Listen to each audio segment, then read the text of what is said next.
The Malaysian Trades Union Congress (MTUC) claims it has received many complaints of employers failing to abide by the amendment to the Employment Act since its implementation a week ago.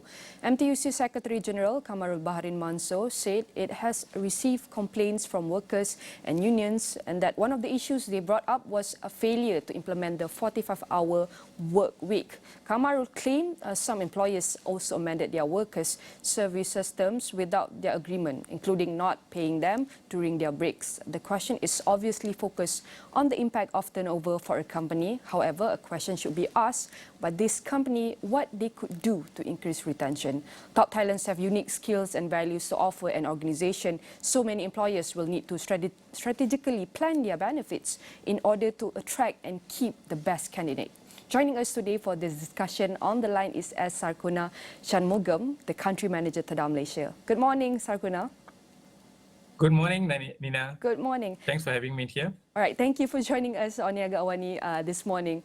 Sarkuna, could you elaborate more about the loyalty and rewards in Malaysia? What did it look like 5 years ago? And do you see this as something companies are placing more importance currently? And how many companies currently have a program in place in order to retain their talent? Yeah, let me just start with who TADA is and what we do. TADA is actually Indonesian grown software SaaS company. We have been in business for 10 over years, and we predominantly in a B2B and B2C segment. And we noticed like digital transformation and disruption were coming, and businesses are beginning to face challenges in managing and developing effective loyalty and reward program. Hence, that's where we started TADA 10 years ago. Now, to answer the question on where loyalty and rewards in Malaysia, loyalty and rewards been around for quite some time. It's just that when it comes to employee engagement, it has been predominantly as a cost, seen as a cost. And many companies see that as a spending money, but they don't see it as any ROI. Compared to, let's say, sales and marketing, companies are willing to spend on sales activities, marketing activities, which is they see there's a return on investment. But when it comes to employee engagement, they find it as a cost center, right? But things have changed right now. We see that thanks to pandemic, I think a lot of leaders, company are moving towards employee engagement because they see they need to retain the talent, top talent in the companies.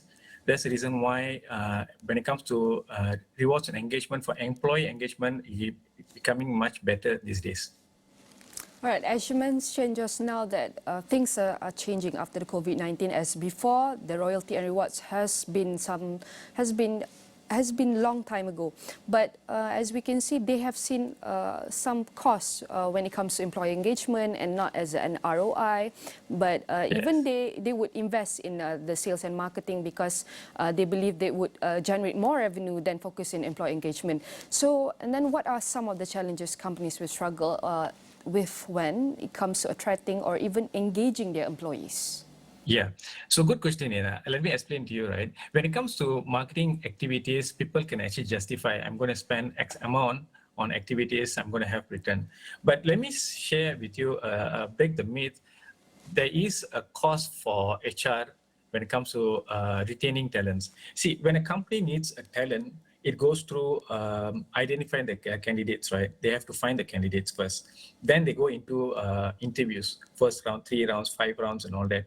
Once they come on board, this candidate actually goes into a training for 3 months or 6 months. Now, within that time frame, within a year, if the talent decides to leave the corporation, what happens is another vicious cycle starts back. They have to look for the talent, go for the interview, training, onboarding and all that. When you put $1 for that process, there's a cost for the company. Now, if we are able to retain the talent a bit longer, reduce the turnover, there's going to be reducing cost of operation, right? That's why we are educating our clients here, say that rather than looking at it as a cost, let's look at how we can invest on this employee engagement to retain the staff longer than usual, so that the cost of operation on retaining is a bit lower. All right.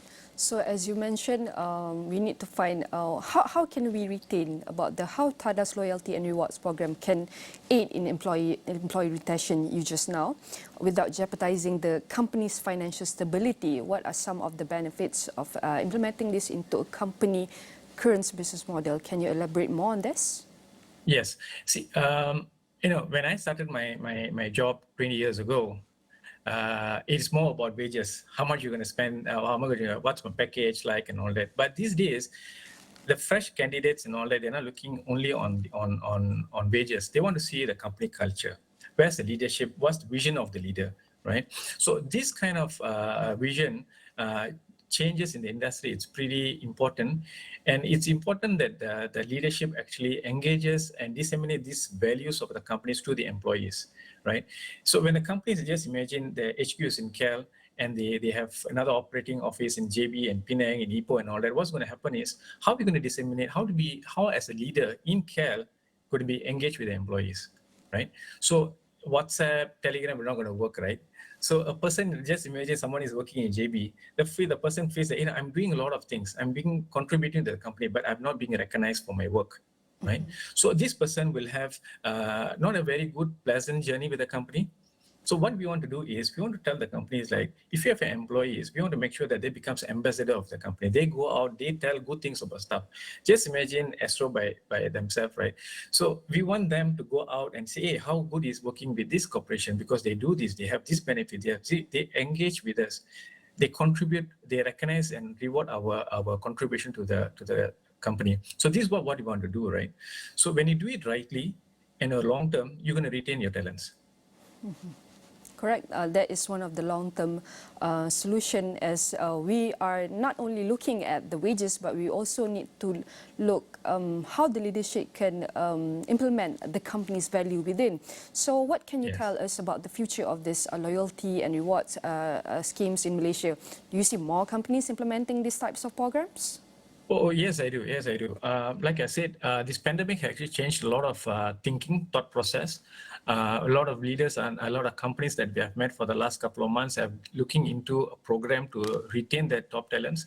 To address that point, I think this is something that we've been talking quite some time, where we have a brain drain issue. A lot of good talents from Malaysia going out from Malaysia, and it is, I think it's a high time for us to invest, look at this issue seriously, and put into effect some plans and engagement platforms to make sure that we retain our talents. And I see a lot of inquiries coming from a lot of different industries, not only on MNCs, but local companies are moving towards employee engagement. I think it's going to be very receptive. In next coming years, we're going to have a lot of companies coming up with a lot of these kind of programs. That is going to be a game changer. Do you believe, with a lot going on with the economy and everything, do you believe they can implement this type of program for this year? Actually, this is the right time to implement such programs, right?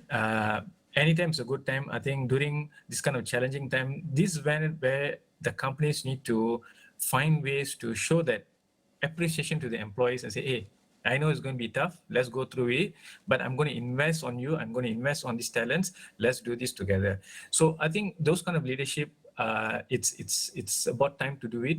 And thankfully, I think I've seen many companies and organizations investing into this. So some of the companies, when I see that, I'll be very frank with them. So if you're going to implement this program, it's going to be X amount. Are you willing to do this? Yes, we are willing to do this, right? So I see a positive change. I think it's going to be good years coming forward. All right, there's no more excuses anymore. We have to do it now. Where there is a will, there's always a way. I want to say thank you very much for this great discussion you have shared with us, to S Sarkuna Shanmugam, the Country Manager, TADA Malaysia. Thank you.